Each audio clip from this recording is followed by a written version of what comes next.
శ్రీ మహాగణాధిపతయ నమః. శ్రీ గురుభ్యో నమః. జిప్ టీవీ ప్రేక్షకులకి స్వాగతం. ఓం వక్రతుండ మహాకాయ సూర్యకోటి సమప్రభ నిర్విఘ్నం కురు మే దేవ సర్వకార్యేషు సర్వదా శారదా శారదాంబోజ వదనా వదనాంబుజే సర్వదా సర్వదాస్మాకం సన్నిధి సన్నిధిం క్రియాతు. వ్యాసాయ విష్ణురూపాయ వ్యాసరూపాయ విష్ణవే నమో వై బ్రహ్మనిధయే వాసిష్ఠాయ నమో నమః.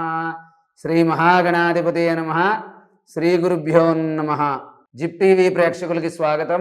మనం ఈ రోజున నక్షత్రాల వాటి యొక్క విశిష్టత గురించి చెప్పుకుంటూ ఉన్నాం. మరి ఈ రోజున ఆశ్లేష నక్షత్రం వారు ఏ దేవతని పూజించాలి, ఏ గ్రహాన్ని ఆరాధించాలి, ఏ చెట్టుని పెంచి పోషించాలి, ఏ క్షేత్రాన్ని సందర్శించాలి, అదేవిధంగా ఏ మంత్రాన్ని నిత్యం పఠించాలనే విషయాల గురించి మనం తెలుసుకుందాం. ఆశ్లేష నక్షత్రం వారు బుధగ్రహాన్ని ఆరాధించాలి. వీళ్ళు ప్రతి బుధవారం కూడా బుధవారం నియమాలు పాటించాలి. అదేవిధంగా బుధవారం నాడు మహావిష్ణువుని ఆరాధించడం, విష్ణు సహస్రనామాలు చదవడం వల్ల ఈ యొక్క ఆశ్లేష నక్షత్రం వారికి విశేషమైనటువంటి ఫలితాలు అనేవి కలుగుతాయి. అదేవిధంగా ఈ యొక్క ఆశ్లేష నక్షత్రం వారు బుధవారం నాడు నవగ్రహాలు ఉన్న చోటకు వెళ్ళి బుధగ్రహం దగ్గర ఆకుపచ్చని రంగు వస్త్రాన్ని పెట్టి కొన్ని పెసలు అక్కడ పెట్టి ఓం బుధగ్రహాయ నమః, అదే ఓం బుధాయ నమః అని మనసులో తలుచుకుంటూ 27 సార్లు ప్రదక్షిణ చేయడం వల్ల వీళ్ళకి మంచి విశేషమైన ఫలితం కలుగుతుంది.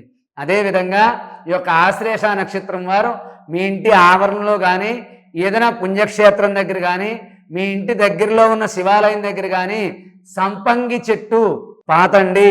అంటే సంపంగి చెట్టు ఉన్న చోట మీరు అక్కడికి వెళ్ళి శుభ్రం చేసి అక్కడ వరిపిండి పసుపు కలిపి చిన్న ముగ్గు వేసి అక్కడ ఆవునేతితో 3 ఒత్తులు వేసి దీపారాధన చెయ్యండి.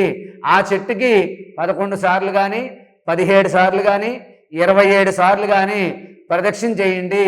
అదేవిధంగా ఈ యొక్క ఆశ్లేష నక్షత్రం వారు ఓం నమో నారాయణాయ, ఓం నమో నారాయణాయ ఈ యొక్క మంత్రాన్ని నిరంతరం జపించుకుంటూ ఉండండి. అదేవిధంగా మహావిష్ణు స్వరూపమైనటువంటి క్షేత్రాలు సందర్శించడం, యాదగిరిగుట్ట, అదేవిధంగా మహావిష్ణువు ఉన్న చోటకి ఎక్కడికైనా వెళ్ళడం, లేదా మీ దగ్గరలో ఉన్న రామాలయం, లక్ష్మీ నరసింహస్వామి, కృష్ణుడి గుడి, విష్ణాలయం, ఇది ఏదైనా సరే మీరు బుధవారం నాడు వెళ్ళి మీ గోత్రనామాలతో పూజ జరిపించుకుని తులసిమాల, తులసిపత్రి దండగా కట్టి ఆ యొక్క దేవాలయంలో బుధవారం నాడు సమర్పించండి. మీ యొక్క జాతక దోషాలు చాలా వరకు తగ్గి మీకు చాలా అనుకూలంగా ఉంటుంది. అదేవిధంగా మీరు చాలా ఇబ్బందుల్లో ఉన్నప్పుడు, చాలా కష్టాలు కలుగుతున్నప్పుడు, మీ వ్యాపారంలో కానీ, వృత్తిలో కానీ, ఉద్యోగంలో కానీ అభివృద్ధి కావాలి అంటే కనుక షష్ఠీ మంగళవారం కలిసి వచ్చిన రోజున సుబ్రహ్మణ్యేశ్వర స్వామి క్షేత్రమైన పళని వెళ్ళండి. అంటే ముందు రోజు వెళ్ళి అక్కడ ఉండి ఆ షష్ఠీ మంగళవారం రోజున ఆ పళని సుబ్రహ్మణ్యేశ్వర స్వామిని దర్శించుకుని అక్కడ ఆ స్వామివారికి అభిషేకం కానీ అర్చన కానీ జరిపించుకుని మీరు ఆ ఒక్కరోజు అక్కడ ఉండి రండి. మీకు అంతా మంచి జరుగుతుంది. అంత దూరం వెళ్ళలేని వారు, శక్తి లేనివారు షష్ఠీ మంగళవారం వచ్చిన రోజున మీకు దగ్గరలో ఉన్నటువంటి వల్లి దేవసేన సమేత సుబ్రహ్మణ్యేశ్వర స్వామి ఆలయానికి కానీ, ఆ యొక్క నాగేంద్ర స్వామి ఆలయానికి కానీ వెళ్ళి పాలుతోటి అభిషేకం జరిపించుకుని ఎర్రని పువ్వులతో సుబ్రహ్మణ్యేశ్వర స్వామికి ఆరాధన చేయండి. ఎర్రని పువ్వులు దండగా కట్టి ఆ సుబ్రహ్మణ్యేశ్వర స్వామికి సమర్పించండి. ఎర్రని వస్త్రాలు స్వామికి అక్కడ దేవాలయంలో దేవుడు కట్టడానికి ఇవ్వండి. మీకు అంతా కూడా మంచి జరుగుతుంది.